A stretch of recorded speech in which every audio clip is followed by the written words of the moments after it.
Number 7, Emily Rivers. 9, Sienna Schuler. Number 10, Maya Nugis.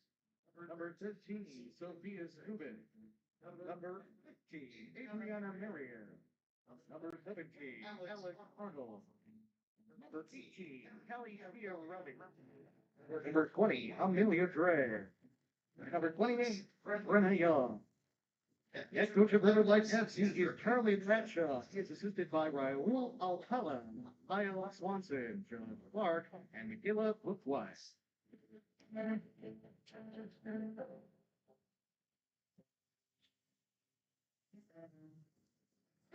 From the harbor to the shore and from the lake to four, joined by members of the Bologna Soccer Club. It's the first order for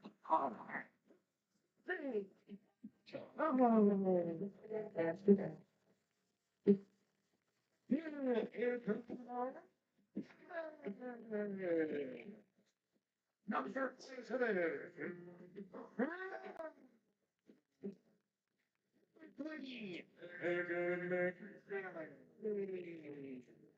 Number 4. Hello.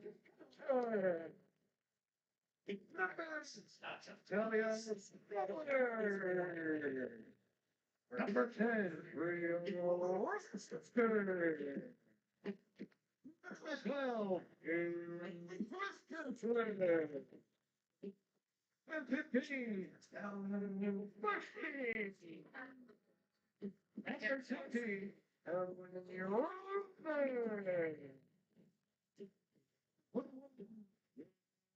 Sister. 25 on the assistant coaches are being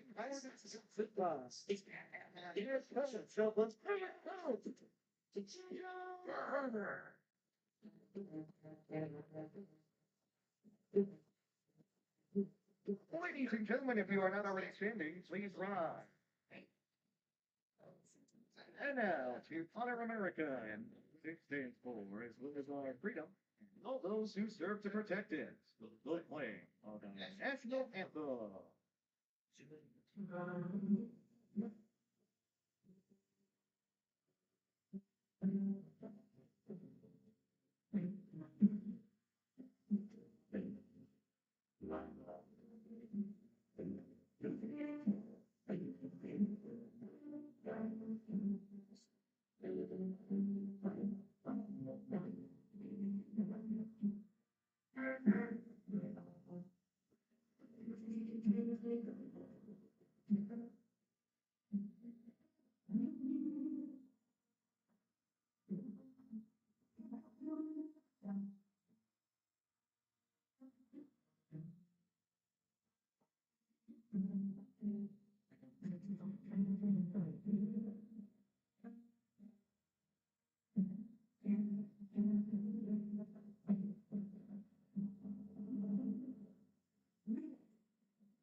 Welcome back to Pritchard Park as Riverlight FC comes to town to take on RKC Third Coast. It's the fourth game of the season for RKC, the third game of the season, the fifth game of the season, excuse me, for Riverlight. Riverlight FC comes into the game with a 2-1-1 record, 2 wins, and a big 8-0 result against Chicago Dutch Lions to start the season. They followed that up with a draw against Minnesota Aurora FC. They were the first team in USL regular season history to take points away from Minnesota Aurora. They followed that up with a tough 2-1 loss against Chicago City SC. They had a 1-0 lead at halftime before 2 second-half goals from Chicago City had the difference in that one, and then followed that up with a 4-2 victory against Bavarian United SC on Saturday. So they're a well-traveled team that have played well so far to kick off this 2024 season, and a team that's looking to make a push to the playoffs in 2024. RKC, on the other hand, 0-3 to start the year. 2 tough losses, 1 to Chicago City and 1 to Rochester FC. They followed that up with a 7-0 loss to Aurora in the midweek. And immediately it's Riverlight moving forward with Eliana Eagleland.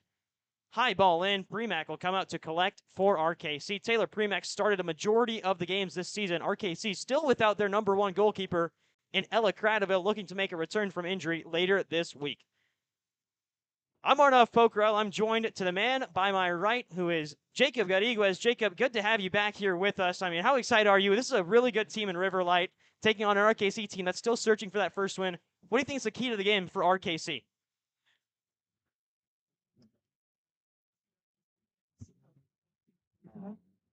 RKC is definitely going to have to play their A game tonight if they want to compete with such a good team such as Riverlight.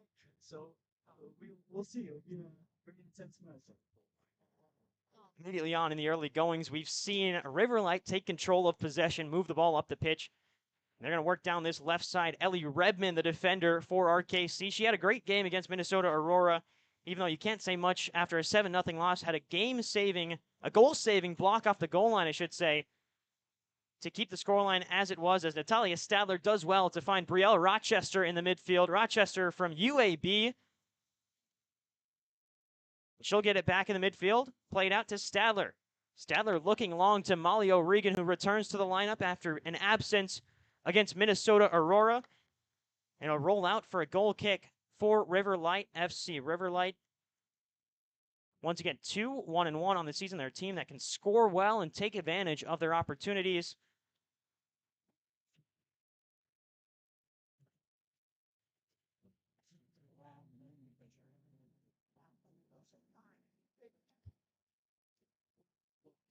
So goal kick for goalkeeper Allison Deerdoff.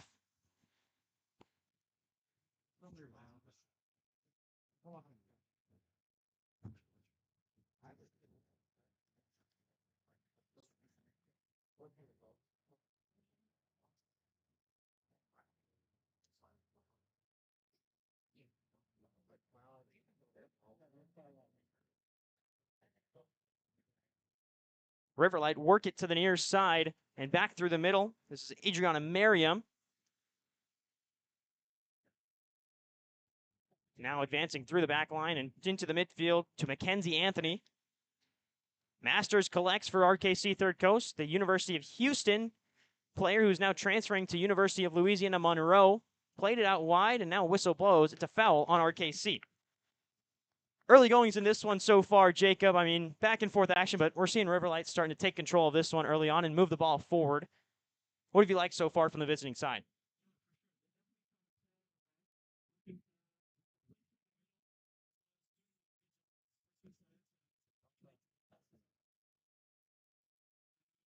They're definitely a very attacking team, and both teams are just fighting to collect possession of the first half, which will make a big difference. Foul called on River Light, which sets the ball up right around the 30-yard line. Masters will stand over this one for RKC.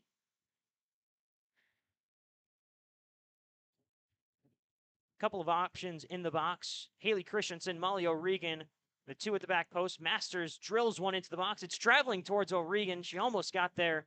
It just clipped over her head and went out of play.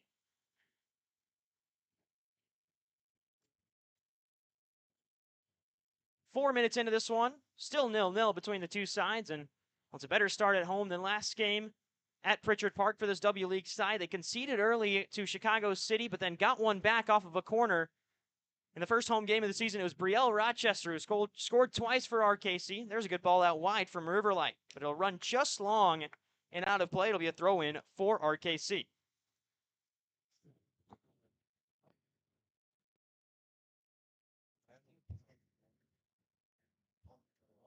Gonna actually stay with Riverlight, so they're going to say a deflection took it out of play. Throwing taken down well and turning to the byline. Holding it up is Anthony, and now it's cleared away by RKC. Just out of play, Haley Christensen nowhere near that one for the home side.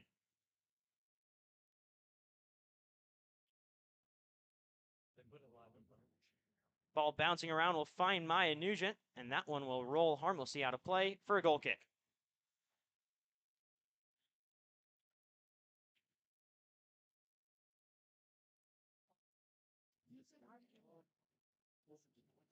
RKC goes short with the goal kick. Now look to go through the midfield with Brielle Rochester. Clipped forward again. Redmond will collect.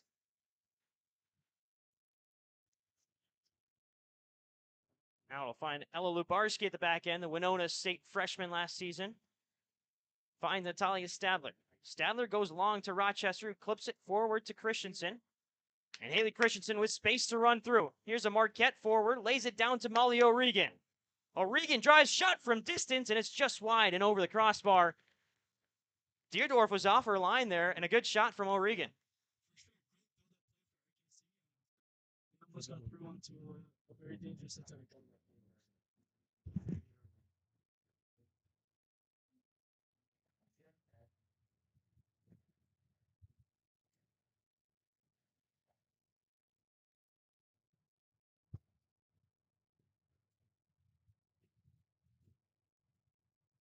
RKC third coast move forward again with O'Regan.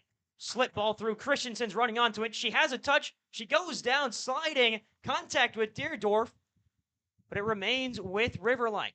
So once again, the counter working well for RKC as they find another chance through, but Deerdorf comes off her line and just gets the ball earlier than Christensen. For sure, RKC is showing a lot of momentum moving forward and are showing a good start to the first half. It's a team that's still searching for their first points in 2024 that have done well. There's Ella Skelton getting involved for RKC. First time she's made an appearance for the Third Coast in 2024. It's a poor pass from the back, and now a chance to break forward for Anthony. Ball still running long down that left sideline, and it just runs out of play before Riverlight can get there. So 8 minutes in, couple of chances both ends. It's RKC who've had the more dangerous opportunities.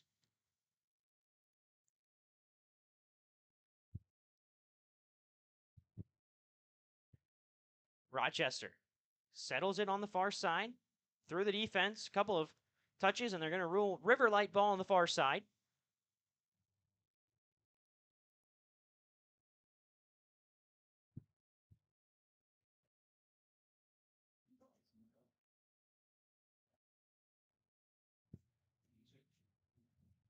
Long throw in from Riverlight. It's headed away momentarily. Now Rodriguez has to chase. It's touchdown. Shot deflected in. Premack's going to scramble to get there, and Ellie Redmond does well to get across her line and clear it away. And out for a throw-in.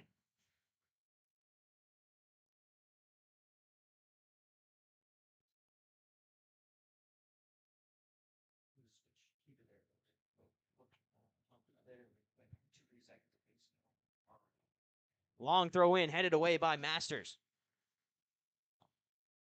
So Riverlight will go again.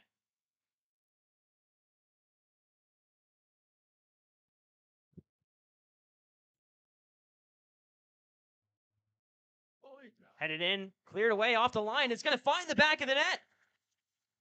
An awkward angle, and Riverlight find the back of the net in the 9th minute. 1-0 visitors. Just off of a throw-in, and well, unfortunate for RKC, a bouncing ball that gets clipped over Premack and finds the side netting. Great control from the Riverlight FC player, and does a good job of slotting it into the top left corner.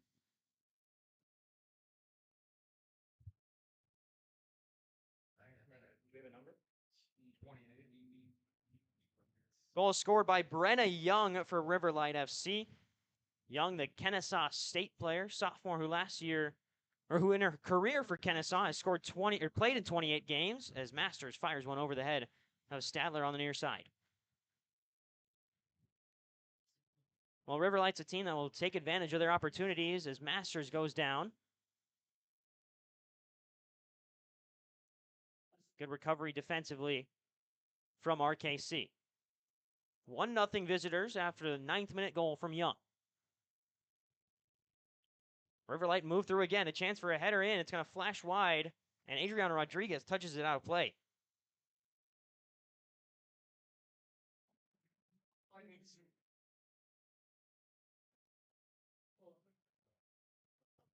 Corner kick brought to you by the Prairie School, the official corner kick sponsor of RKC Third Coast in 2024.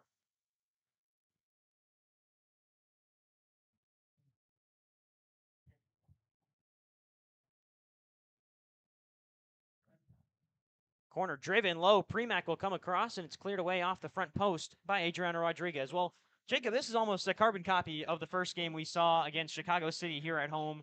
RKC concedes early, but they then find a response. So what's the key for RKC to get back on the score sheet in this one? RKC really just has to do a good job of keeping possession, keeping cool, and looking to find many opportunities moving forward. And, just take advantage of each one of those opportunities and put them in the back of the net. Rodriguez shields the ball out of play. It'll go out for a goal kick. 1-0 thanks to a goal from Brenna Young in the first 10 minutes of the match. Now on the far side, Redmond can't find a way out. Now Skelton forced to defend. Anthony turns well, but Skelton recovers, plays it out for a corner.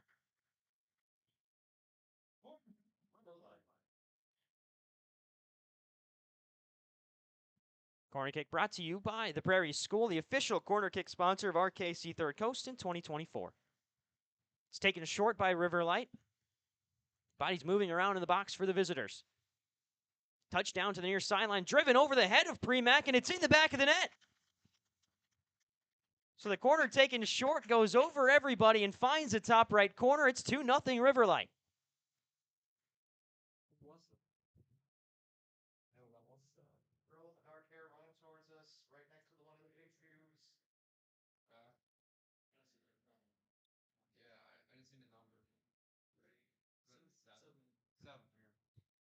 It's Emily Roberts who scores, the right back for Riverlight. Roberts, who played at Loyola. So it's 2-0 visiting side after the opening 13 minutes. Rochester can't turn well, and now a chance to move once again down that left flank for Riverlight. Kicked away by Redmond, out for a throw-in. Touched out wide by Riverlight again, but this time RKC will benefit from it as Redmond goes long. Skelton steps over the ball, and now it's cleared away by Lubarski. The header goes backward. Christensen can run onto this one for RKC. Down goes Christensen, whistle blows. It'll be a free kick.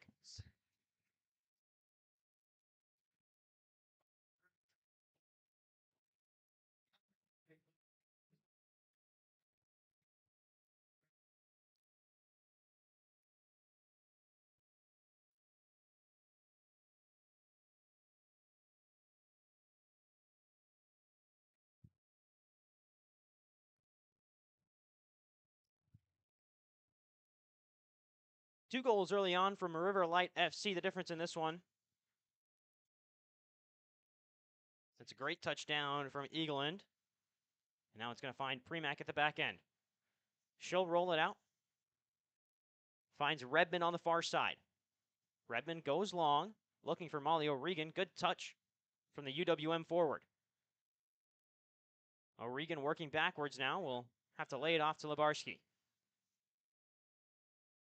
Couple of options. Lebarski will go through the midfield to Masters. Masters shields the ball away from her defender, but can't find that pass to Ellis Skelton. Skelton does a good job of winning possession back, and now Christensen can have a run forward. Down the left flank for Haley Christensen. Chased down by Emily Roberts. Christensen turns to her right foot, finds a pass out wide to Molly O'Regan, but not in time, as the Riverlight defense able to shore up the ball on the back end and clear it away. Skelton fouled in the midfield. Well, this is a Riverlight team that has changed their lineup around in a big way. 8 new players in to the starting 11 for Riverlight. Also 9 debutants on the game day roster. In a summer league like this, Jacob, it's so important to just continue to rotate players in and around when the schedule gets really busy. This week alone, RKC's both USL2 and USLW teams are playing in 5 games combined. The W team will be playing in 3. They have this one today. They've got an away trip to Milwaukee to face Bavarian United on Wednesday. And then to close out the week on Saturday, they go away to take on Chicago Dutch Lions FC. And the men's teams will be here tomorrow to take on Bavarian United before traveling away on Sunday to face St. Croix, a team they lost to just a couple days ago here at Pritchard Park. Yeah, for sure. Having such a busy schedule can be difficult for the players, but I mean, with the deep roster that RKC has, it's going to be a better situation for them, and it'll allow them to rotate some players and keep their legs fresh. Rochester clips it over, looking for Redmond on the far side, and Ellie Redmond can't get there in time. Riverlight will find Maya Nugent. She's played in 4 games for the visitors, as Adriana Rodriguez steps through the midfield to find Natalia Stadler. Rodriguez gives chase as the ball continues to push down the back end. Here's Roberts, the second goal scorer. She's pressured and won back by O'Regan. Here's Molly O'Regan with her right foot, shot just flashing wide of that top corner. Well, there's an opportunity for O'Regan as she's free in the box and just couldn't get enough curl on it to find the goal. Once again, that counter press is just continuing to benefit RKC. Now the question is, can they keep it up for a full 90?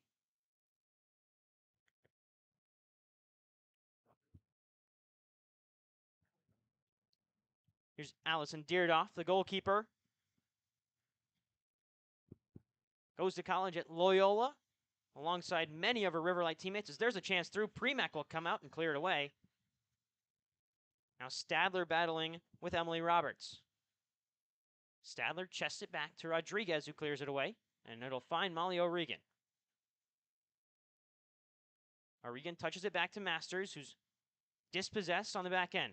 Ball slipped through again, and Premack will have to come out to collect.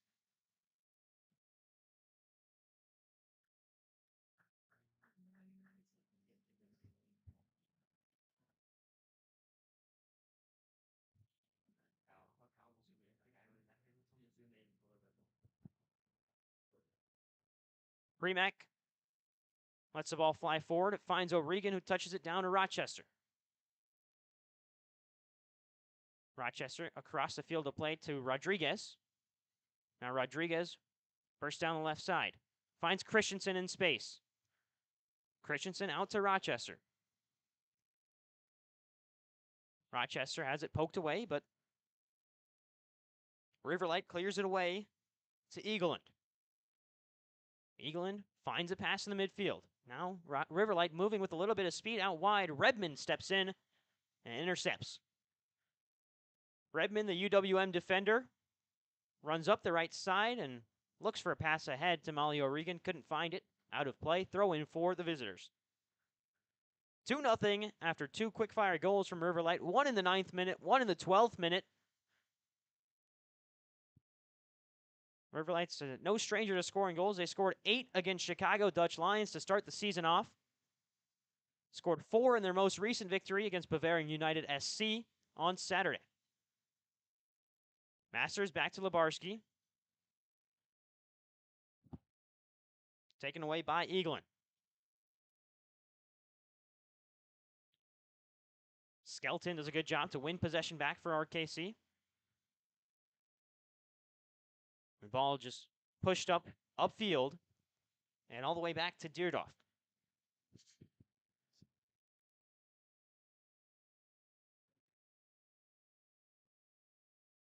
Deerdorf lays it off to the left.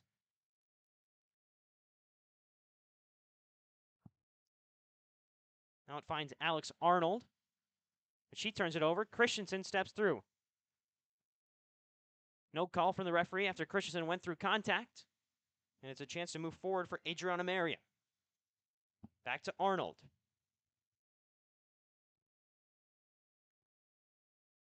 Skelton steps up in the midfield, but River Light maintain possession out wide with Eagleland.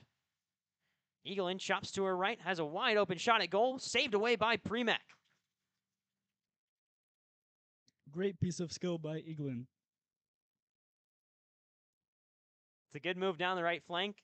Premack equal to it. The save brought to you by Camp Shutout, the nation's largest goalkeeping camp with over 450 goalkeepers, hosted in Stevens Point, Wisconsin.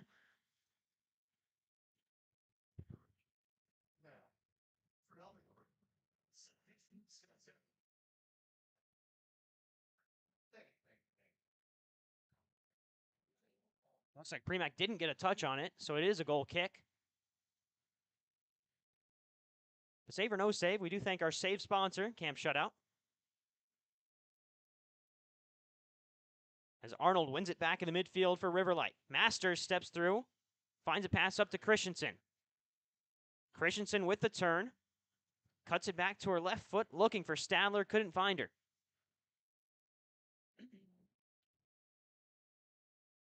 Merriam steps into the midfield.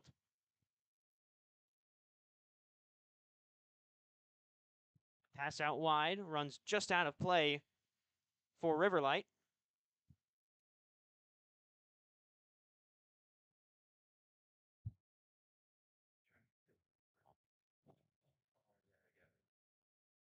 Rodriguez goes long, couldn't find an RKC boot. It's won back by Anthony. Mackenzie Anthony has been everywhere for River Light so far. Redmond clears it away.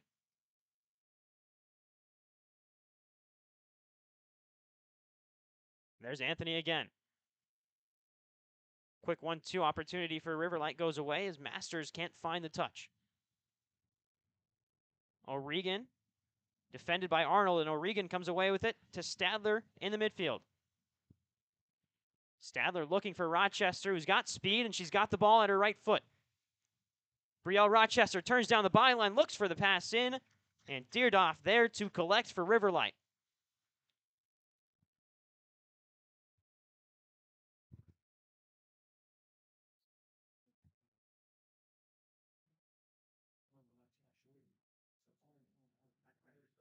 Stadler touches it away, but it's going to find a River Light boot. There's an early shot. Cleared away by RKC to Haley Christensen, who's waiting right at midfield. She lays it off to Molly O'Regan.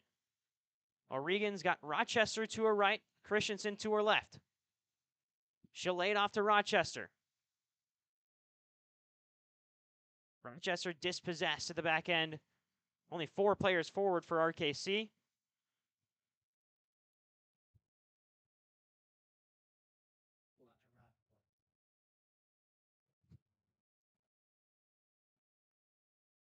River Light continued to move into the midfield. Stepping forward is Merriam. Onto her left foot. Comfortable save for Taylor Premack. Great save from Taylor.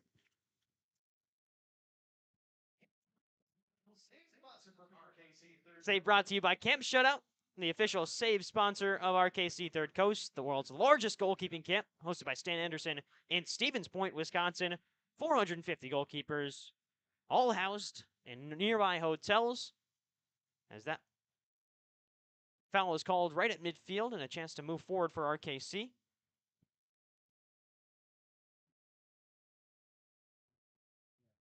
Here's Masters.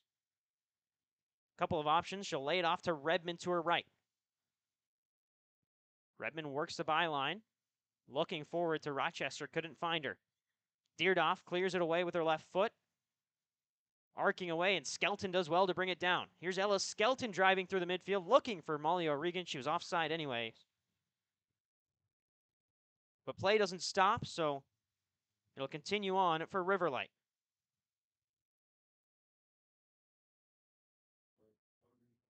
Arnold rolls it out wide. Back into the midfield for Merriam. Now Arnold again. Looking for Mackenzie Anthony, the forward, and RKC win possession back. Premack goes long, looking for O'Regan.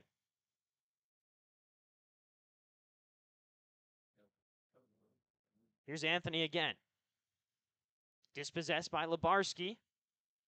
Christensen stumbles over the ball, and it's won back by Riverlight again.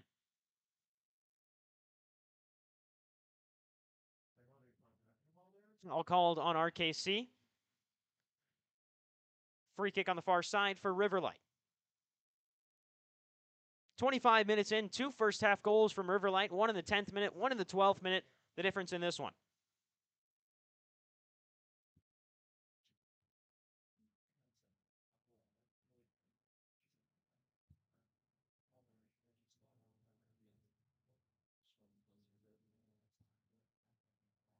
Free kick from about 32 yards out for Riverlight. Couple of bodies in the box, including Mackenzie Anthony, who you have to look out for. She's being defended by Jaden Masters as this one's high and arcing. And Premack calls it off. It's kept in barely, and now it is whistled out of play as Premack dove on it for a goal kick.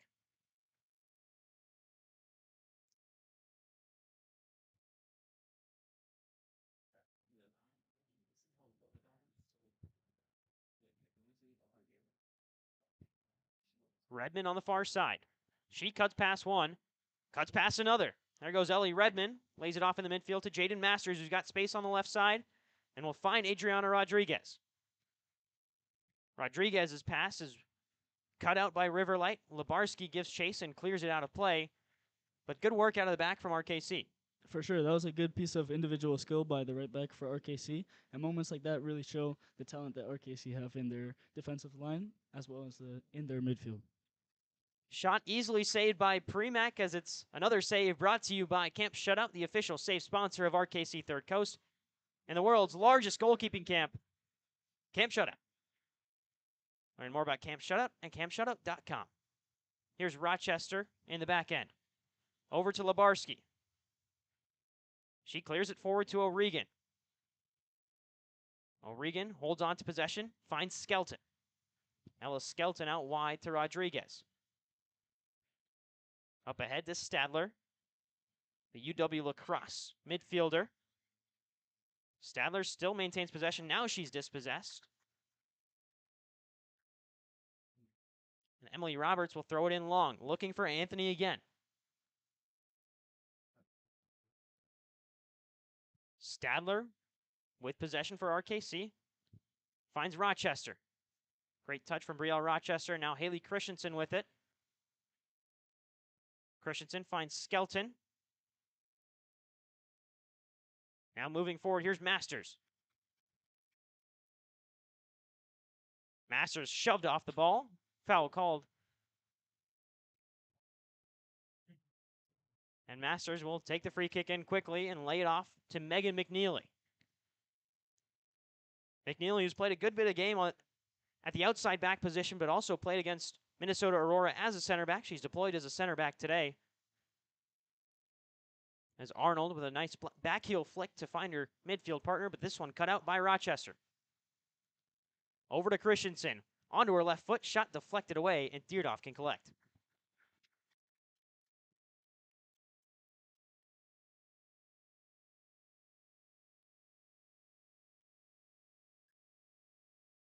Arnold drops in into the midfield to collect the ball, and now it's worked up the near side. Ellie Eagleland driving down with her right foot. Lays it into Anthony. Now sits up top, working around the left side. Redmond got a touch on it to force the ball wide, but it's retained by Riverlight.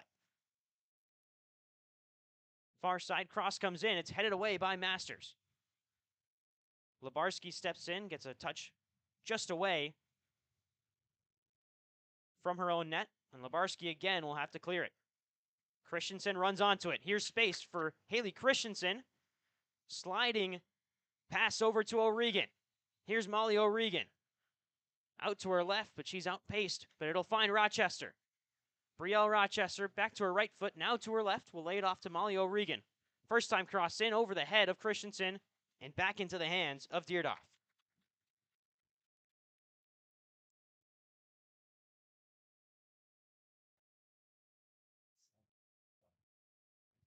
Once again, positive play from RKC, moving the ball up into the midfield and getting an opportunity towards goal, but now it's just about getting that final third connection and firing a shot on goal.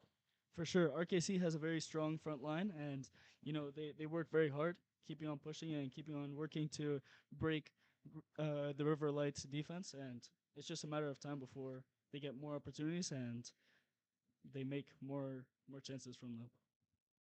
Ball played forward again, chested away by Riverlight into the midfield with Arnold. Arnold plays as a 6 for this Riverlight side, has been heavily involved as that one goes through the legs of Rodriguez, finds Eagleland on the near side. She rips a shot from distance, and Premack watches it go wide of her left post.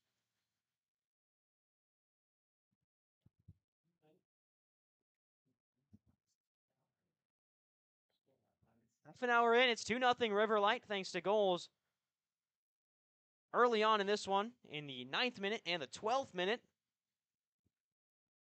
One goal from Brenna Young, the second from Emily Roberts for Riverlight FC. Anthony, cut out by Skelton.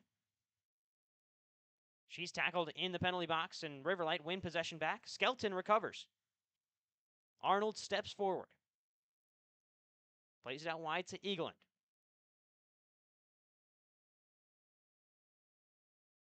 Cleared away by RKC. It's a throw-in on the near side.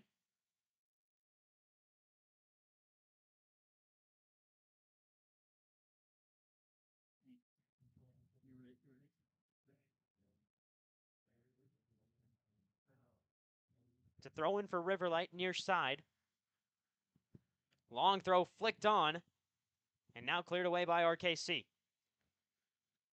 That one hits off the body of Arnold, but she recovers well, finds possession again. Near side with Emily Roberts. Long curling shot, and Premack dives on it. Save brought to you by Camp Shutout, the official safe sponsor of RKC Third Coast in 2024, as Premack gets down on that one. Great shot by England.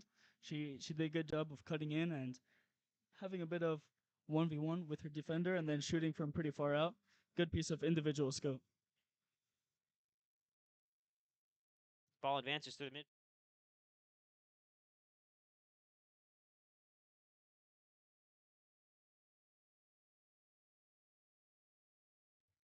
As there's a tackle from behind on RKC. It's a free kick and a dangerous opportunity for Riverlight, who have capitalized on set pieces already.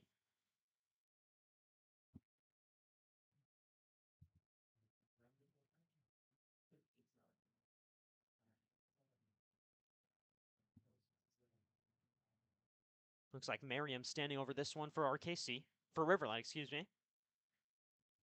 4-player wall for Premack, right outside of her penalty box.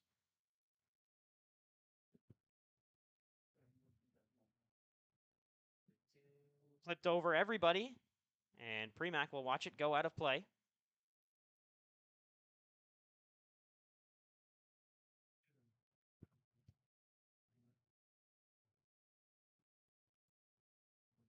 Taken short by Premack.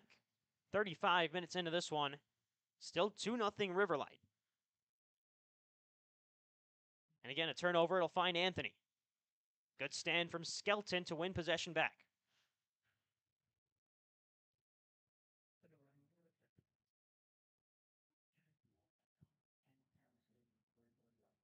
Flipped in again to the midfield. Skelton loses possession. Now Riverlight can move forward again. Finds Merriam. Worked out wide. Anthony's in the middle for Riverlight if they can find her. Driving down the byline. There's a left-footed cross in. Premack comes across and dives on it. So Premack's been active so far. Couple of saves for the former Holy Cross College goalkeeper, now transferring to Barton College in Division II for the upcoming fall. There's 35 minutes in, still 2-0 visitors. Ball flicked on by O'Regan. Christensen gets a back heel on it and lifts it high. Now she's battling, takes her player down. Physicality from Christensen, but a little bit too aggressive on the back end, trying to win that ball back. This first half has been a pretty physical first half, and players like Haley Christensen bringing their energy in have allowed for both teams to go back and forth and having pretty good duels back and forth. Into the midfield is Arnold again. Now that ball clipped forward. Great ball up to Eagleland. Eagleland, who's a commit to Maryland, fires a shot curling high and it clips off the football goalpost and out of play. The Maryland commit, who plays for Eclipse Select, has already played in one game for Riverlight this season. This is her second appearance for the team from Aurora, Illinois. Riverlight are 2-1-1 on the season, looking for a push to the playoffs after suffering a loss to Chicago City last midweek. That one, a tough one to watch, as they were up 1-0 at halftime, but then goals in the 54th and 90th minute for Chicago City won that game for the team that is now currently sitting atop the Heartland Division. Chicago City SC still undefeated on the year, just above Minnesota Aurora FC, who sit in second. Aurora are also undefeated, but have 2 wins and 2 draws on the season, which have them trailing just a touch. Trailing Chicago City just by a touch. Here's Roberts into Arnold. Play clip forward. Masters clears it away. Back to Arnold. Great ball forward from Arnold, but it'll stop for Rodriguez to get a quick touch. And here's Eaglin. Cuts back to her right foot, has a chance for a shot, and it'll flash wide of everybody and past the left post, out for a goal kick. Great individual skill from Rodriguez, creating an opportunity, beating her defender, and having a shot on a shot. And that's what Eaglin's done all game. She's cut between her right and her left foot, used the agility to her advantage to get past the RKC left back and Rodriguez. As here's McNeely holding up play to find Premack. And Premack clears it away. Looking for the head of Rochester, couldn't find her. Back to Roberts. Rodriguez cuts it out. Adriana Rodriguez, contact, and still battling. She still has possession. Up Great ahead pick. to Christensen. Now to O'Regan on the near side. And here goes Molly O'Regan. Driving with her left foot. She'll cut back to her right side. Clips one to the back post. Running under it was Natalia Stadler. And Stadler just unable to get there in time as that ball escapes past the byline and out for a goal kick.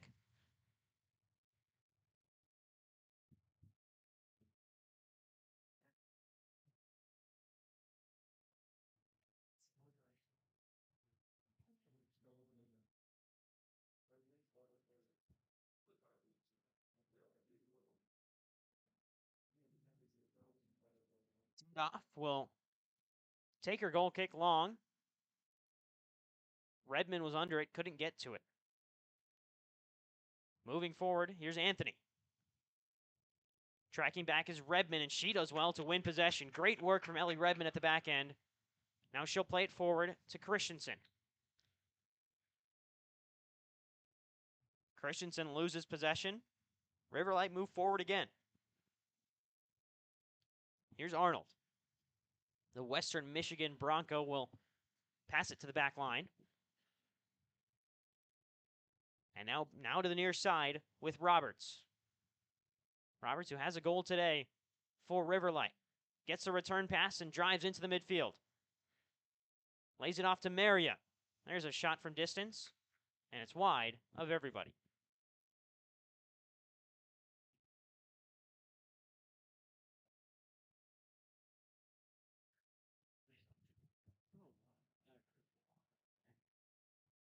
Premack will take the goal kick for RKC, a 2-0 lead for Riverlight after the first 40 minutes of play.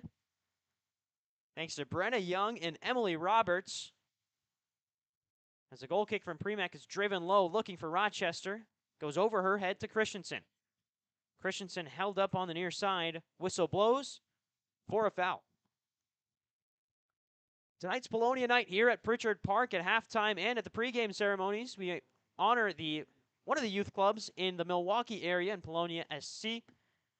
Players from RKC Third Coast have had multiple coaching clinics with Polonia, I should say, with Polonia's girls and boys youth teams. As Masters takes the free kick. Lifted high towards O'Regan. Couldn't get the flick on. Now cleared away into the path of Eagland. Eagland drives past Masters, and there goes Eagland. Anthony to her right. Ellie Eagland still driving to her left foot. Shot blocked away by Redmond. Eagland again. Lifts it high. Brought down by the hand of Anthony. Great burst of speed by Eagland, who took a great touch and created a great play for Riverlight FC. Now to the near side with Rodriguez. Up to Rochester. She lays it off to Masters, who goes down.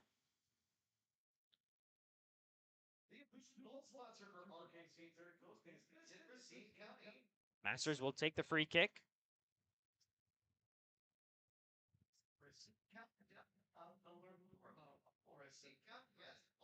To the near side with Christensen. Driving into space, has options in the middle, and Rochester, she's defended by 2. Goes sliding down, loses out on possession. Eagland on the near side.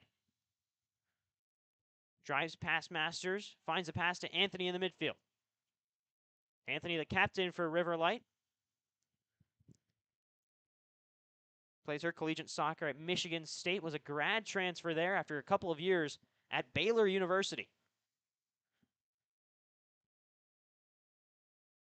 And Anthony, in her first season with the Spartans, played in 14 games for the Big Ten school.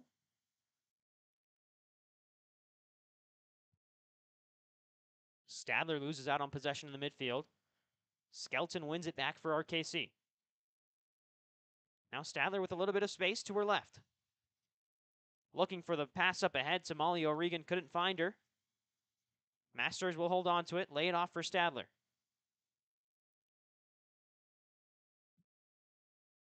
Now to the near side with Eagland. Eagland couldn't get past Rodriguez. Masters clips it back to Labarski.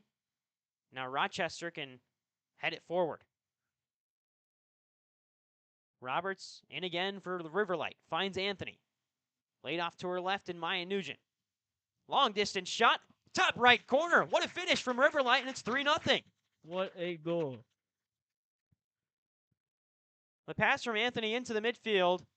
Long range shot from Merriam. Finds the back of the net. And Riverlight take a 3-0 lead. That was an incredible shot from 20 yards out. I mean, incredibly placed into the top corner. Great power. 3-0 Riverlight after the 43rd minute of play.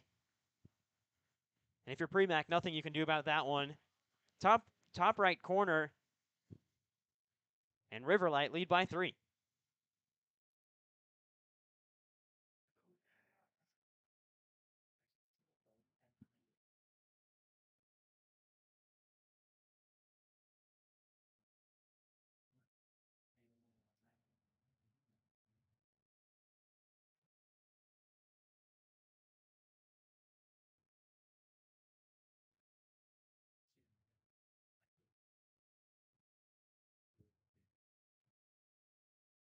Riverlight moved down again. Left side. Long range shot again. This one will go wide of everybody. And it's not kept in by Eagland on the near side.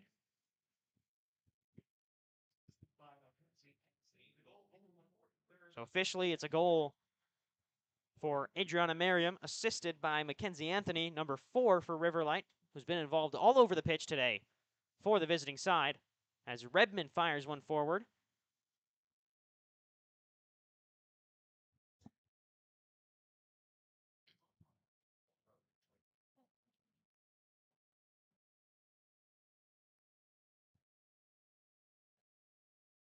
There's Christensen.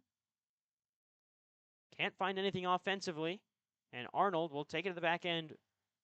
Turned over. Here's Skelton driving into space. Pass or marker. Foul called on Riverlight, so it'll be a free kick for RKC.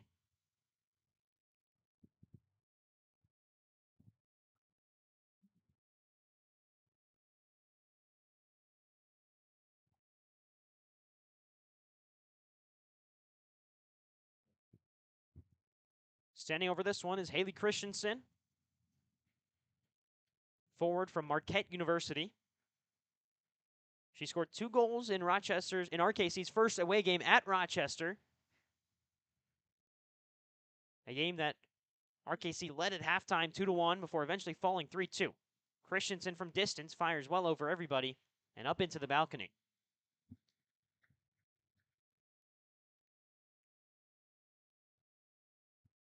We're into stoppage time of half number 1, as Deerdoff has it at her back end. And she'll go long with the goal kick. Chested down by Anthony. Skelton gets a touch on it in the midfield. Back to Christensen. Great move from Christensen. Turned over, and Anthony finds it. Good sliding challenge from Christensen to win it back to Masters. Masters turns, looks for Adriana Rodriguez. Back to Masters with 2. She let it go under her to try and find the far side, as Rodriguez will win possession back for RKC. Looking for Molly O'Regan. It'll find her in space. She'll lay it off to Skelton, who's driving forward. Skelton with a shot from distance. It's not going to trouble Deerdoff at the back end. We're getting to the closing stages of half number 1. 3-0 lead for Riverlight FC, thanks to goals from Emily Roberts, Brenna Young, and most recently, Adriana Merriam. Merriam's goal is shot from 20 yards out that just found the top right corner. And here's Anthony again. She lays it off, and now Eaglin with tons of space to drive on the near side. Flag stays down. Eaglin's onside. One-on-one with Premack. Goes near post, and Eaglin makes it 4. Right before the break, it's another goal for Riverlight. What a great assist from Emily Rogers with a great finish from the striker. So Eaglin makes it 4.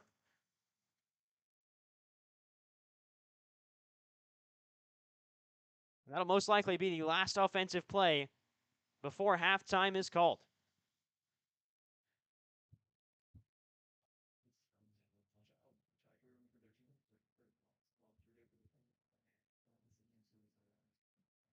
O'Regan takes the goal kick. There's halftime. 4-0 Riverlight at half.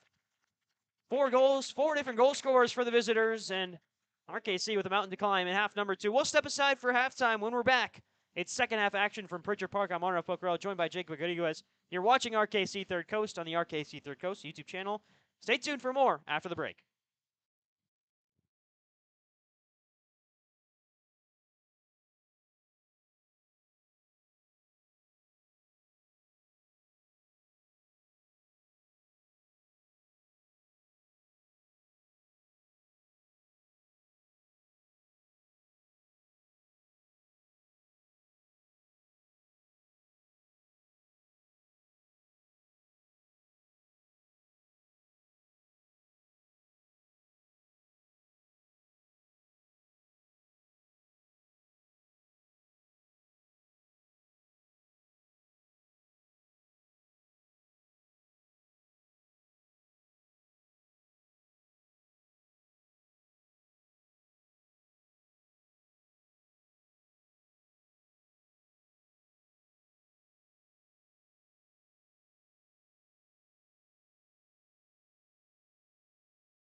Located in southeast Wisconsin, come discover Racine County.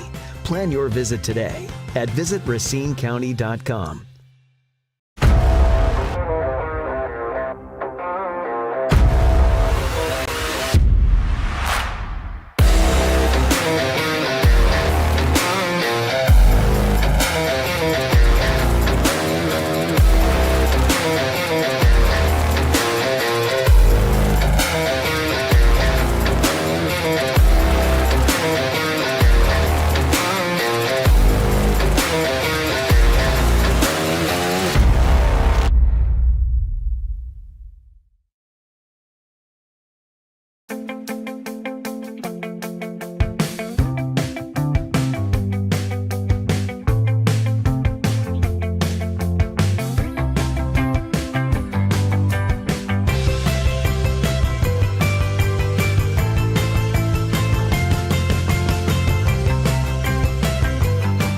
Located in southeast Wisconsin, come discover Racine County. Plan your visit today at visitracinecounty.com.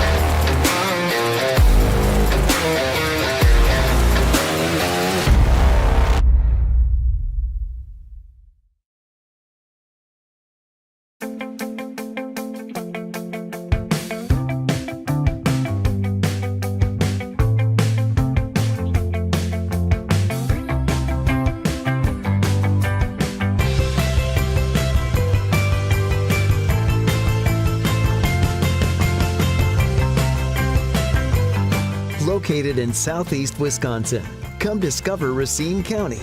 Plan your visit today at visitracinecounty.com.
Located in southeast Wisconsin, come discover Racine County. Plan your visit today at visitracinecounty.com.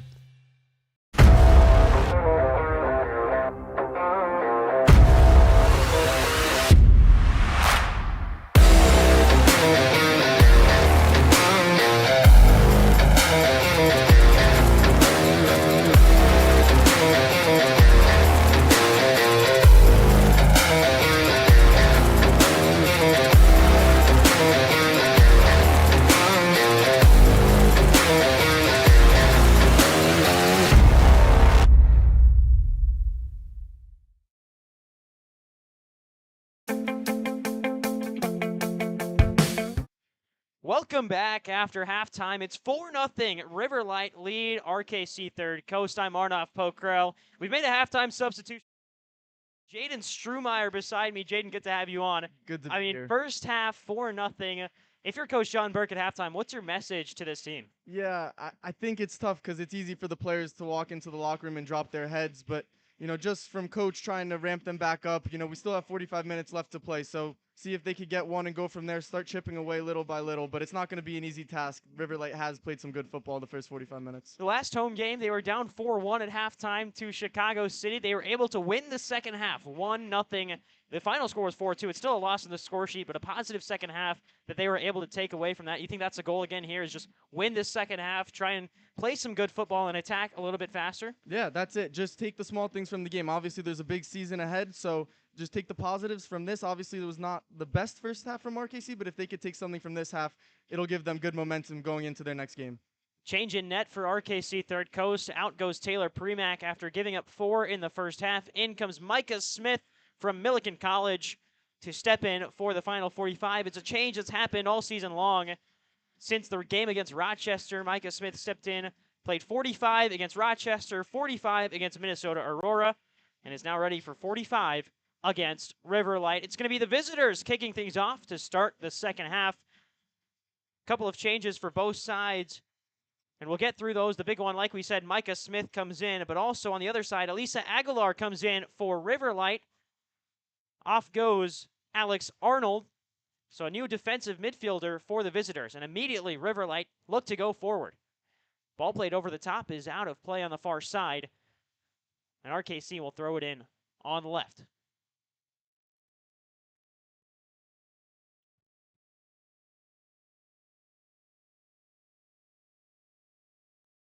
Just a minute into half number 2, and RKC forced to go backwards and out of play on the far side. So Riverlight with a chance to attack in the final third, and they've done long throws all game long. When you have that opportunity to go long with a throw-in, you're always going to look into that penalty box. Yep.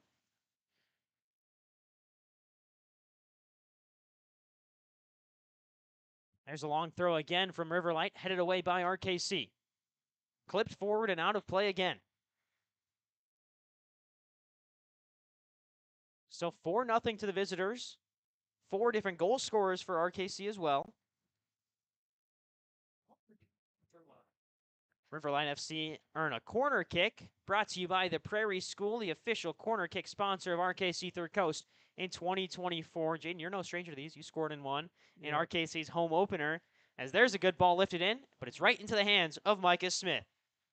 It was well dealt with from RKC. Obviously, Riverlight has proven that they're dangerous from set pieces, so it was good to get the keeper a catch there, get her warmed up. First action of the game for her. And that first save for a keeper is always going to be the most nerve-wracking one, just because you're a little bit cold, especially a keeper coming into the second half. You're even colder because you haven't played for 45 minutes. Now you're seeing the ball in a different way. The lighting's different from when you warmed up. Yep. So good for Micah Smith to get her first touches on the ball just 2 minutes in to half number 2. Riverlight again through the midfield. It's the substitute, Elisa Aguilar. Turned over, and a chance to break forward for RKC. Ball clips up and out of play off of the foot of the third coast swinger and out of bounds on the far side. Throw in for Riverlight.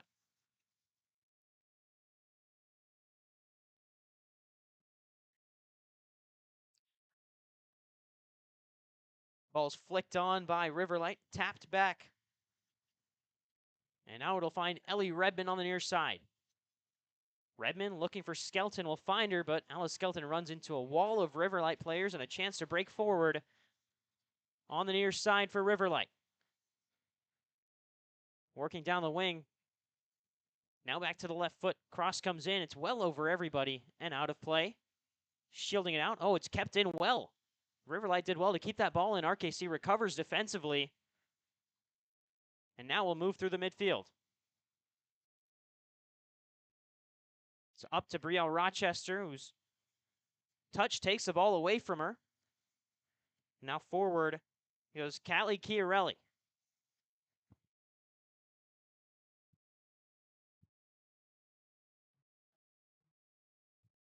One-two work from Riverlight, but Rochester did well to hold on to possession. She's fouled as she aims to get the ball out of play.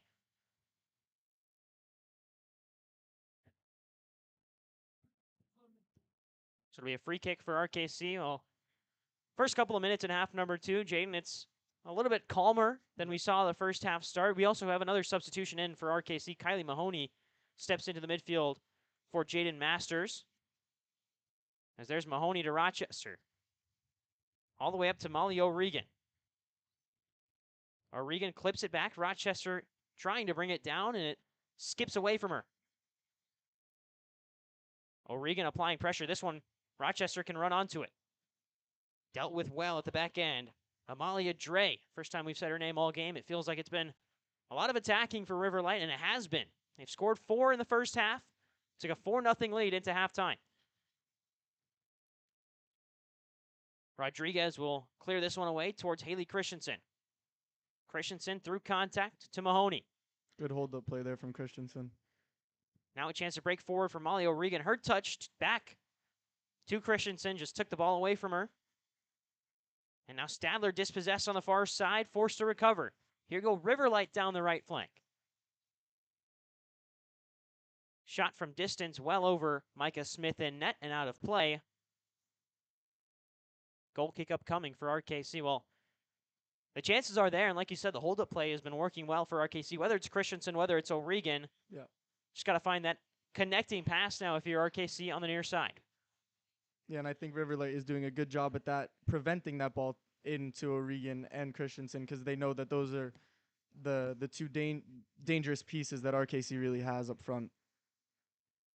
Ball works to the near side. Now it's cleared away into the path of Christensen again. Christensen looking for O'Regan. O'Regan dispossessed, but only as far as Kylie Mahoney in the midfield. Mahoney clears it forward. Rochester just had it skip under her. Rochester applying pressure, but easily dealt with by Riverlight, and there's a great slip ball through. RKC forced to defend. McNeely is able to find Micah Smith, who clears it away. Well, no nonsense clearance from Micah Smith to get the ball away from her own goal, but it'll be a throw-in on the near side for Callie Chiarella.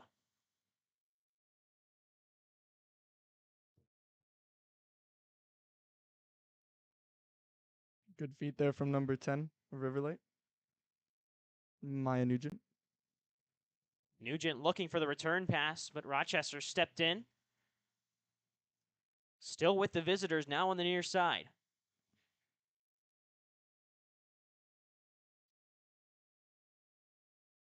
Defended by 2 RKC defenders.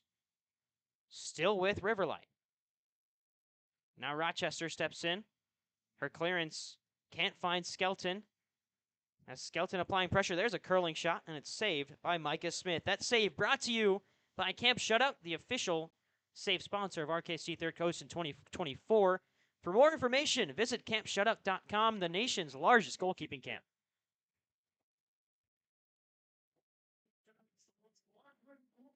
Riverlight dive forward again. Cut to the left foot. There's a shot. Bore down and in. Did that one get through? No. Off the crossbar, Micah Smith dives on it. Thought that one went through. It certainly did look like it from up here. But RKC lived to fight another day. Still 4-0. Yeah, nobody from RKC is complaining about that call from the refs.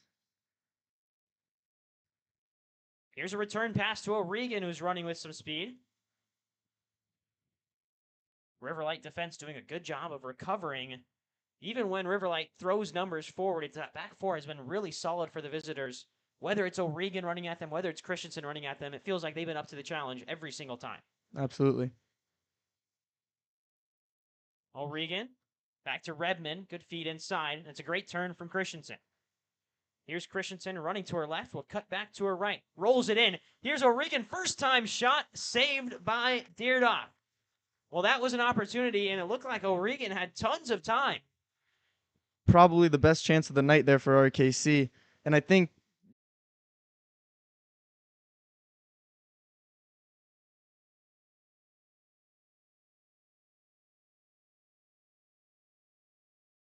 and one comes around, maybe she tended to rush that a little bit too quick. But good chance from RKC. Once again, it was Christensen whose hold-up play found a little bit of space, found that diagonal run from Molly O'Regan. The finish just wasn't there, but that's, like you said, Jaden, RKC's best chance of the night so far. Back to Deardoff in net for Riverlight.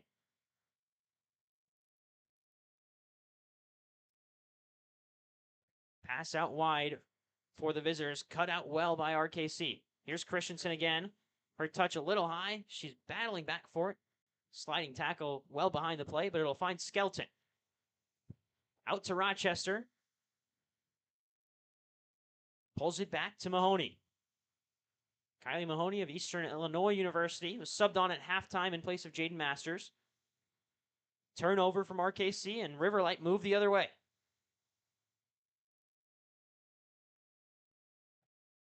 Long ball forward. Micah Smith will come out and collect for RKC. And hold on to it. We're 55 minutes into this one. Still scoreless in half number 2, but it's 4 goals in the first half that have Riverlight ahead. Redmond's pass is cut out. Great stand from Brenna Young, who opened the scoring in the 9th minute.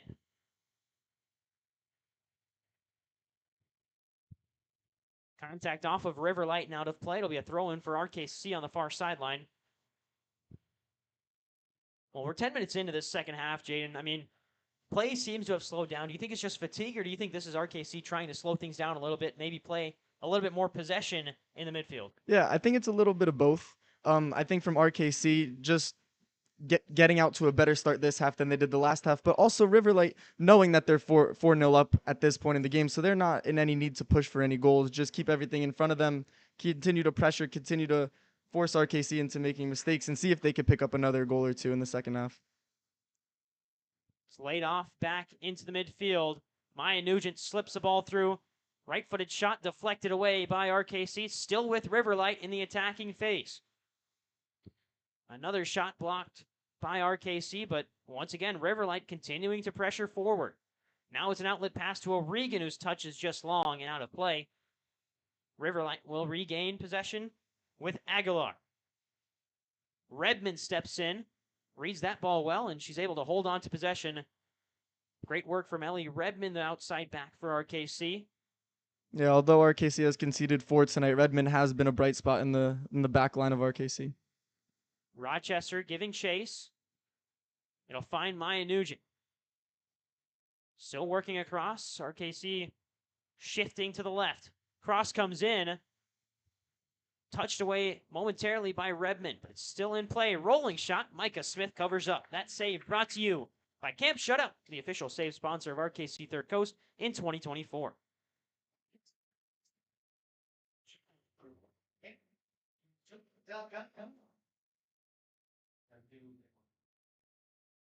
Here's Nugent.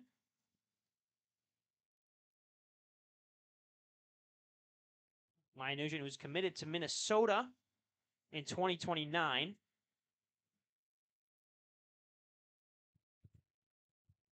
She's appeared in all 4 games for Riverlight, now all 5 games for Riverlight. As there's a whistle and a stoppage in play, as Riverlight will make a couple of substitutions. It looks like RKC will follow suit.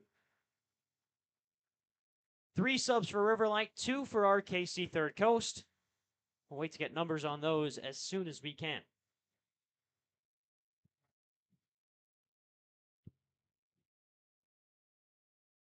It'll actually be 3 substitutions for RKC, so both teams making triple subs. RKC also made 2 subs at halftime, bringing on Mahoney and Micah Smith. Well, they won't let RKC sub just yet, so it's just 3 subs for Riverlight in the 58th minute. O'Regan heads it on to Rochester. Does well to bring it down, but got taken away from the ball a little bit as Christensen goes down. And now RKC will recover again. There's Redmond stepping forward into the midfield and winning it back. A little bit loose there from Christensen, but something that you cannot question is her effort tonight. She has not had the service that she probably wants, but the effort is there, chasing, pressuring after all the loose balls. There's a chance. Curling shot headed away into the air by RKC. Skelton recovers for the home side.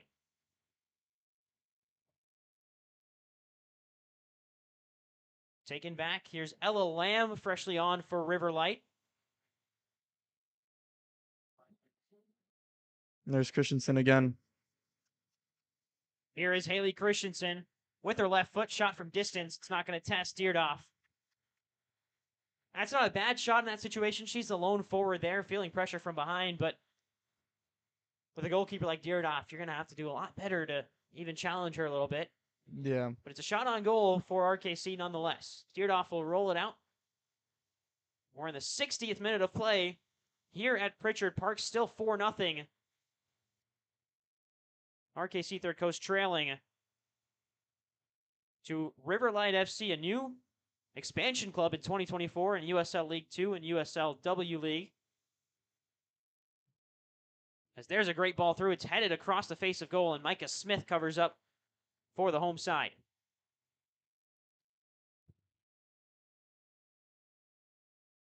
Smith will roll it out to herself and now play it wide. Ball forward from RKC just wasn't there. Ella Lamb collects. Good pass out wide to Amelia Dre. Now cleared away again by RKC. It's back into the path. This is Anya Gulbranson. And Gulbranson fouled in the process. It'll be a free kick for Riverlight. Gulbranson, the freshman from Wisconsin, who's from Aurora, Illinois, where Riverlight play their home games. Didn't play in 2023. This is her first appearance for Riverlight in 2024. She wins a free kick down in the near side corner.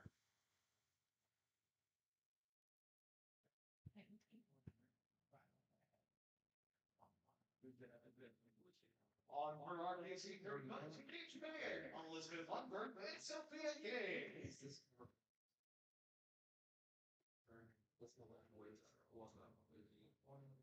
On for RKC Third Coast, Sophia King, one of the substitutes. King, a returner, played her last season at Concordia St. Paul for the Golden Bears.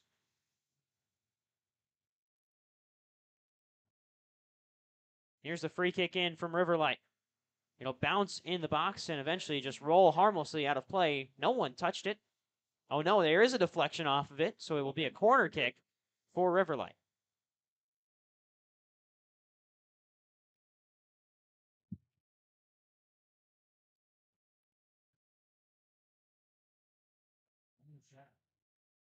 Emma Parascos also on for RKC, the Valparaiso freshman.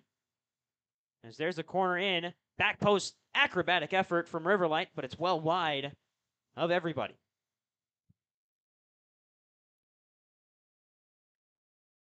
Micah Smith will set the ball down, take it quickly.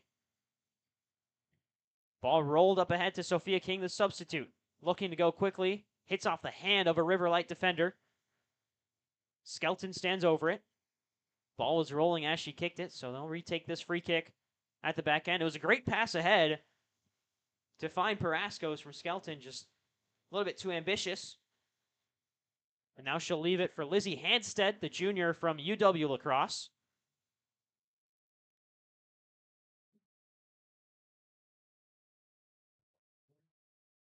Hanstead rolls it out to Redmond. Worked inside to Sophia King. Now Mahoney looking out wide to Elizabeth Weinberg. So those were your three substitutes. Hanstead, Sophia King, and Elizabeth Weinberg for RKC. Into Ella Lamb for Riverlight. Now finds Lauren Rugula. Nugent, great ball up ahead. And what a pass from Maya Nugent. Yeah, she's been impressive today. Barely kept in by Riverlight. This one rolls, skipping over the leg. And now Weinberg will deflect it out. Looks like the last touch went off of Weinberg, so it's a throw-in for Riverlight. They take it quickly. Flicked and cleared away eventually by RKC.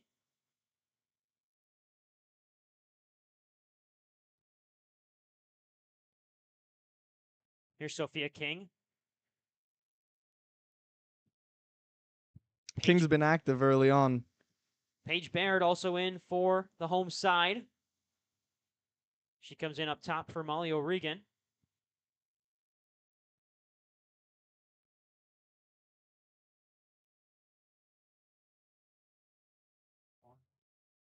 Whistle blows as walking onto the pitch now Could it be Lightning? is head coach Latshaw. And in the 63rd minute, the clock is stopped. So let's take a look here, and I think the call is Lightning. Yeah. So players returning to their bench.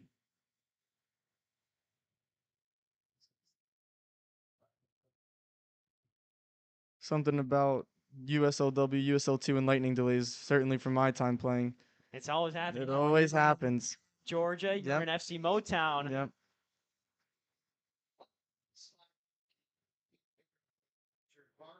The match will be temporarily suspended. We do ask that you make your way to shelter or your vehicles at this time for your safety with lightning in the area. Once again, there has been lightning spotted in the vicinity of Pritchard Park. We ask that you make your way back to your vehicles. The match. All right, so it's a lightning delay here at Pritchard Park. We're going to step aside. We'll be back when action returns. I'm Arnav Pokhrel, joined by Jaden Strumeyer. And we'll be right back here on the RKC Third Coast YouTube channel.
episode of Talking 262, RKC Third Coast Podcast. I'm Arnav Pokhrel. That's USL 2 head coach Matt Pulte. That's Jaden Strumeyer.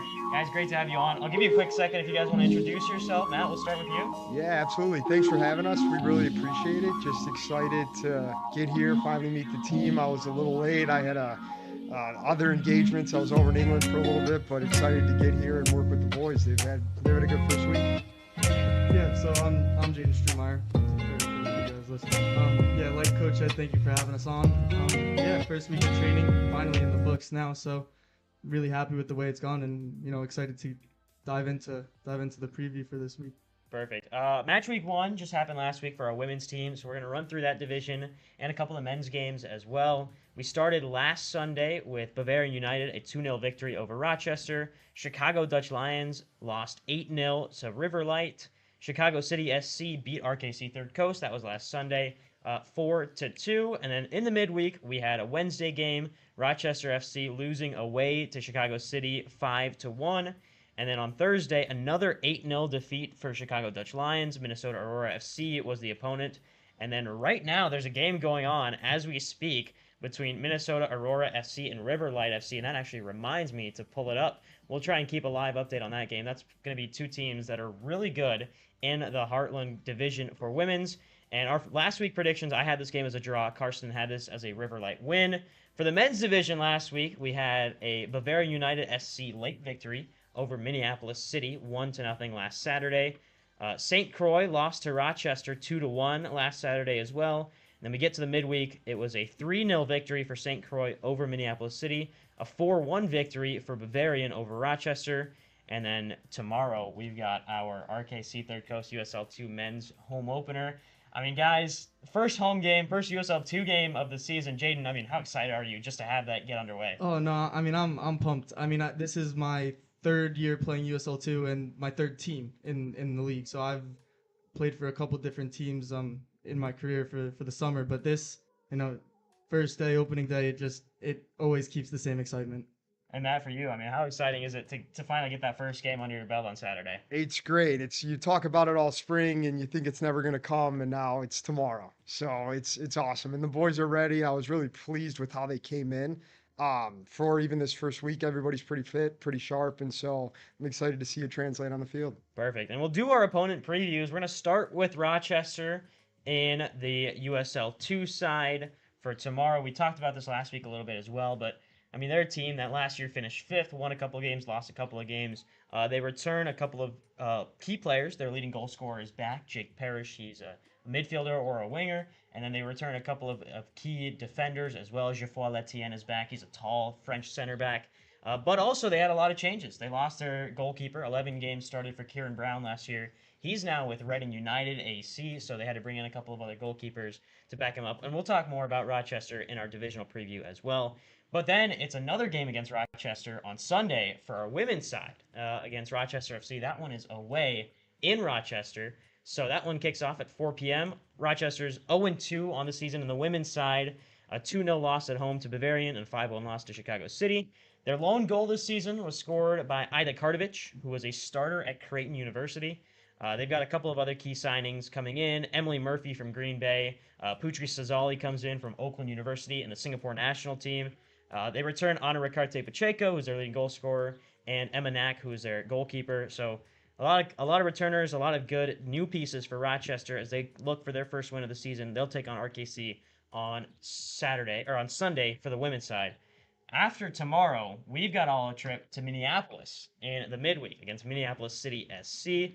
City are currently 0-2 in USL 2 play. 1-0 loss away to Bavarian United and 3-0 loss at home to St. Croix. And also, just recently announced that head coach Carl Craig has stepped down from his position at Minneapolis City. So we're awaiting a new head coach announcement from Minneapolis City. And then Thursday, we're going to stay in Minnesota for the women's team. They're going to play at Minnesota Aurora FC. They just won 8-0. They're a team that has never lost a regular season game, so very good for them. They scored 8 against Chicago Dutch Lions. And then next Saturday, we're back at home against St. Croix at 7 p.m. They lost their first game of the season against Rochester. They followed it up with a win against Minneapolis City. Guys, I mean, the schedule is now starting to pick up. I know we've got a busy June, Jaden, for you as a player, how do you manage those games where, it's like you play a game, you rest a couple, and you're back in action on Wednesday or in the midweek? Yeah, no. So Coach and I were talking about this right before the podcast started. It's almost similar to a college season. So, playing all the years that I have at UNCW, I've kind of familiarized myself with the way that this schedule kind of works, like the whole Tuesday, Saturday type deal. So having a schedule like this where the games, are quick and like keep coming up, it's important to just keep your body right, make sure obviously we're putting in good performances, but doing the right things off the field too to make sure we're ready to go again for the next game. And then, Coach, for you, I mean, you look at the schedule. This is your first year coaching in USL too? Yes. So you look at this schedule, and, like, obviously it's mirroring a college schedule. You're playing pretty often. How do you manage? I mean, you got rest days you have to work in, but also you have to keep practicing to keep improving. Absolutely. And so it's like what Jaden said, it does mirror a little bit of a college schedule, which is nice because that's what I'm used to. So it's nothing too dissimilar. It will play into, I think our team has some really, really good depth, right? And it provides a lot of opportunity for guys, right? At some point, it's just too much of a load to play 3 games in a week in that quick succession, and we know it. So kind of managing these guys to make sure that they're operating 100% when they're on the field, and then giving them the rest that they need to recover, and then being able to play the next one. All right, and before we send a break, Matt, I want to talk to you about the assistant coaches that you have beside you and TJ and Hayden. I mean, first off, tell us about how you know TJ, because I heard this story, and it is it's way back in time, isn't it? It is. TJ might be upset I'm saying this, but TJ actually coached me when he was young, just out of college, when I played for internationals. So that was the first time that we met. We're both from the Cleveland area. He always kind of stayed in contact. He was the director of ops at Akron, and then now the assistant at Michigan State. And so if you're in the soccer world, you kind of know it's a small little world. So he's one of the coaches that you always you meet people and coaches, and you're like, I would love to work with this guy. And so he was honestly top of my list. And so I may have promised him a few too many things to get him over here, but we got him signed, sealed, and delivered, and really excited to have him and Hayden as well. Hayden's done a great job. Obviously, I will claim to not really know anything about goalkeepers, so he's running with that and has done a phenomenal job organizing and helping recruit all these boys to get them here. So really excited for the staff. Yeah. For more about Hayden, I mean, Hayden comes from Indianapolis, University of Indianapolis, D2 school that plays in the GLIAC. He coached a goalkeeper this year that finished all region 3rd team. So, I mean, he's got the accolades as well. So, I mean, 2 really good coaches beside you. And Jaden, your first couple of weeks in training, how's it been? All 3 of the coaches in now, how's it been? No, it's been great. I mean, something that I really enjoy as a player is just making new connections, meeting new people, and, people like Coach Foldsey and TJ and Hayden, just all these different backgrounds and, meshing with all the new players that we have. It's really cool to just see all the cultures that we all come from, all of our teams, and then having it in one big group, and then now forming it so we could all work together and mold it into a really good team environment for us. We'll step aside for a minute on Talking 262. When we're back, we're going to talk a little bit more with head coach Matt Foldsey and Jaden Strumeyer. So don't go anywhere. You're watching Talking 262.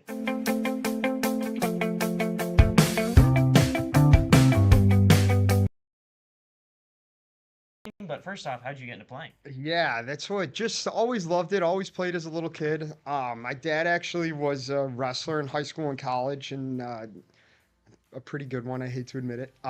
So played pretty much every sport as a youth, and then just kind of fell in love with the game when I was around 10, 11, 12, right when you had to start kind of making decisions of you can't be on every team, you got to travel a little bit more. So just loved playing soccer. And then actually, wow, this will date me, but Brad Friedel back in the day opened an academy that was right next to my house. So I was able to play there, played with a lot of really, really great players. Unfortunately, that academy doesn't exist anymore, but did that up until high school, and then went to St. Ignatius High School, played there, and then I was at Akron for 2 years, and then Indiana for 2 years. So a little bit of everything, and that's what I think is great for these guys too, especially if they're going to make the next step in their playing career. It's going to be a new environment. So anytime you can go in into an environment and adapt and just be comfortable being a little bit uncomfortable is only going to help these guys as they grow. And then for you, Jaden, I mean, you played at a pretty big academy down in Arizona, but you're not from Arizona, you're from New Jersey. So walk us through that. Yeah, so I'm born and raised in New Jersey. Like Coach said, I've also played. I can relate to that, playing all the different sports growing up basketball, baseball, soccer. So then it was kind of a quick, like I had to decide pretty quickly what sport I was going to focus on, and it was just always soccer for me. So yeah, I started at PDA. That was when I was introduced to like the developmental academy. I know it doesn't exist anymore, so that really shows my age, I guess, too.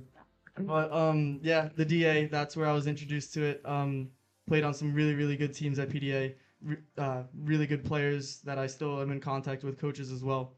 And then I made the move it was my junior year of high school out to Arizona for the Barca Academy, and that was, I know we're gonna talk about it later, so I don't want to jump into it too much, but what an environment. The players there, I know I could shout out some amazing names, players and coaches, and just the overall environment allowing me to progress my career ultimately to UNCW, where I spent the last 5 years playing, and now I'm here. So I'm looking forward to the summer and getting ready for the next step in my career too. For sure. And then for both you guys, I mean, how did you end up in RKC? Matt, we're going to start with you again. I mean, you're the head coach. How'd you get here? Absolutely. So a little bit of word of mouth. So I actually knew Sean Hughes really well. So that was it was a great kind of transition. It made it easier for me. Obviously, new environment. I'm living a little bit distance from my wife and from home, which is okay. That's what you got to do. But Wayne reached out, and then just talking to him, I think. To be honest, I'm like, you know what? I'll just have the call. I really wasn't. I'm like, it's a great opportunity. I'll explore it. Just from the logistics standpoint, I'm like, there's probably not a way I'm going to make this work. And then after talking to Wayne, I'm like, I'll talk to him for 10 minutes, talk for like an hour and a half. Wayne likes to talk, as you guys know. But it was a great chat. And I'm like, he's doing it right. Like, he cares about the kids. He cares about his club. He's trying to create an environment that I believe in. And I'm like, you know what? This is a great opportunity. And so pretty much after that first call, I'm like, you know what? If I can make this work, I'm going to make it work.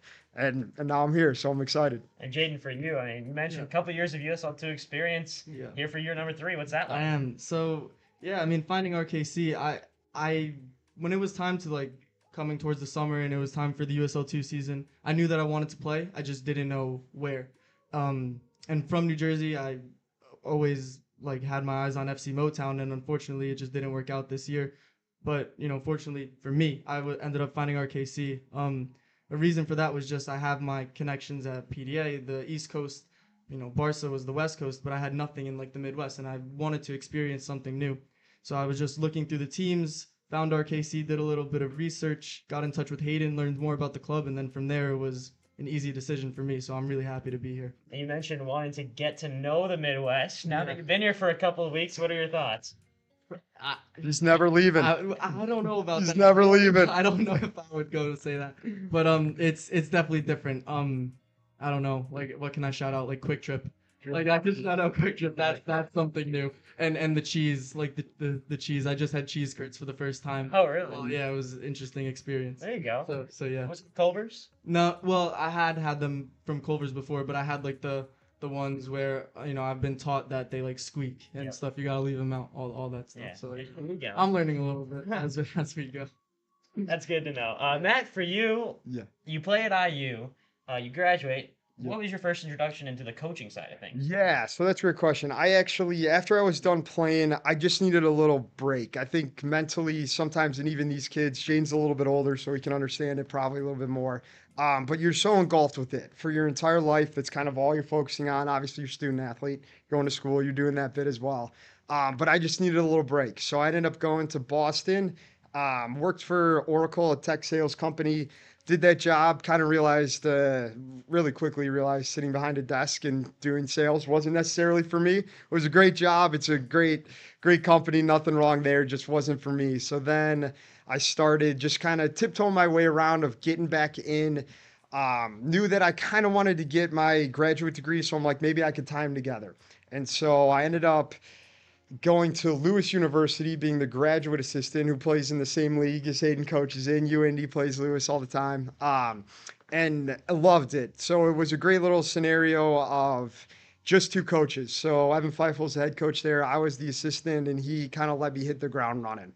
So year one, let me do a good amount of coaching and then a good amount of recruiting. So I was overseas. I was at a lot of the showcases. It was a great little kind of dip your toe into it. And then And then about 8 months into that, my associate head coach at IU got the Ohio State job. And so that transition of he kind of just brought me with him to Ohio State, and that's home for me. I'm from Cleveland. That's grow up. You're a Buckeye football fan because the Cleveland Browns are so bad. Love them to death, but so you gotta root for a team that wins. So kind of everyone in Ohio is a little bit of a Buckeye, but it feels like home for me. So it couldn't be better. Perfect. And Jaden, you mentioned it, going to Arizona at the Barca Academy. First off, for those who may not know, like, give us a little bit of information on what the academy is, and then, what was your experience like there? Sure. So, the Barca Residency Academy. So it's in Casa Grande, Arizona, and they have like this big campus, and they have the school there, the gym there, all the fields in the back. They have a hotel and dorms for all the kids.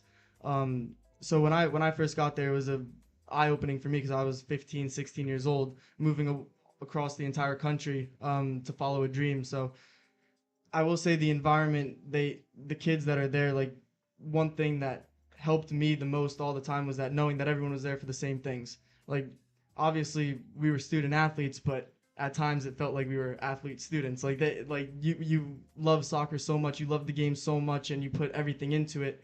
And when everybody around you wants to be a pro, it just drives the group in so many ways. I will say just the success that they've produced in the players. Like, you have the likes of, I don't know, who can I even shout out, like Julian Araujo playing in La Liga, Matthew Hoppe, he's one of the bigger names to come out of there. Then like Diego Luna, he's playing in the MLS. So all these guys that I've crossed paths with, it's been a blessing to have known them and got to know them on the field, but off the field as well. I mean, you live together, you eat together, you share rooms with one another. Like, you go to school, the classes that we would have, like, there would be the kids from Casa Grande that would be in the school with us, but majority of the kids were Barca Academy kids. So you're sitting in every single class with your teammates. And I mean, we got our work done, but we found the time to joke around and have fun and really get to know each other. And from there, it's been, I mean, it's a complete family. Like, the guys that I talk to, I mean, I'll still talk to them to this day all the time. And it's just, I don't know, it was just an amazing experience. And for anybody that would want to, like, any young kids, I guess, that are looking to advance themselves, whether it's college or pro, then Barca Academy is one of the best places to do it at. And for you, educational, you mentioned it, you're going to school, but you're a student athlete, Right. sometimes it's athlete student. What was that transition like for you, moving from, this fully soccer focused school that you're going there to play soccer? Now you're getting education. What'd you major in at UNCW? So it's a kind of a long story because I went in undecided just because I wasn't sure what I wanted to do. And then I went into a bit of like sports management and stuff, and just the way that I really enjoyed it, but the way that it worked out with my eligibility, because I missed that half year of school. Like, when I came back from that, I needed to switch my major again to be able to be eligible to play soccer. So then I had to switch to sociology, which I ended up finishing up in. But that's an example for me where it's just been like, school obviously is important, but for me it's always been soccer has been the priority. So no matter what it takes to be on the field, that's what it was. Even if it means getting a sociology degree. If it means to switch your major 3 times, yep, that's it. As long as you graduate, you can do, as long as you have a Have your degree. diploma? Well, because I missed that year of school, so I have to finish up in the fall. I'm gonna finish it up online and be fully done. There you go. Yeah. Perfect. Matt, for you, you recently went to England with Ohio State. Yeah. First off, I mean, that's a crazy logistical trip. I can only imagine. So walk us through that, and then what was your experience like there? Yeah, it was kind of nice. So, goofy NCAA rule, you can only do an international.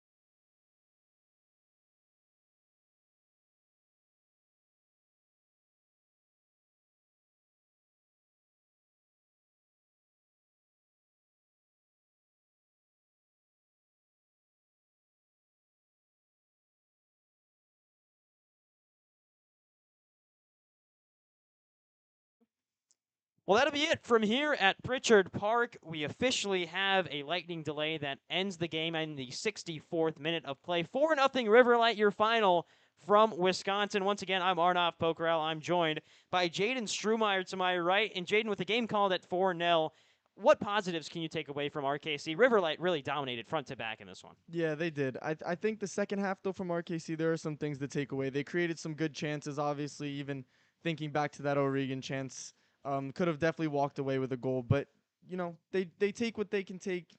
Think about the positives, obviously, focus on the next game, see if they could get a couple points. Yeah, and the week gets even busier. One rest day tomorrow, and then back in action away at Bavarian on Wednesday. What's tomorrow? What do you think tomorrow's going to look like for this team? I mean, a lot of rest, a lot of recovery. The game did get cut short, though, so you're not playing a full 90. Now you're only playing 63 minutes before you head to Bavarians on Wednesday. Yeah, definitely. I mean, even though 30 minutes were cut short, still the rest is a big part. I mean, 60 minutes or 90 minutes, your legs are still going under a lot of stress with this schedule. So making sure that everyone's, doing what they need to do to make sure that they put out a good performance against Bavarian, because that in-state matchup is going to be one where they look to get points from. So tomorrow we're at home against Bavarian United. On the men's side for you, Jaden, USL League 2 play. Suffered a tough loss against St. Croix. What's a rebound mentality for you? Obviously going into it, looking to pick up 3 points. I think that's, the mentality. It's the mentality for us every game, and especially coming off a loss, we have the chance only a couple days later to make it right. So we're looking forward to get back out there and set things straight. We'll be right here tomorrow for Bavarian United SC versus RKC Third Coast at home at Pritchard Park. Kickoff tomorrow, 7 p.m. You get to watch Jaden Strumeyer, the man to my right, play some soccer tomorrow right here on the RKC Third Coast YouTube channel. One more time from Pritchard Park, I'm Arnav Pokhrel. Jaden Strumeyer, Jacob Garrigues on the call with me. Carson Ludke beside me. Cal Shillington running the camera as well. Want to thank everyone involved in this broadcast. Thank you for tuning in. It was a short one tonight. We'll be back here tomorrow. Bavarian United travels USL League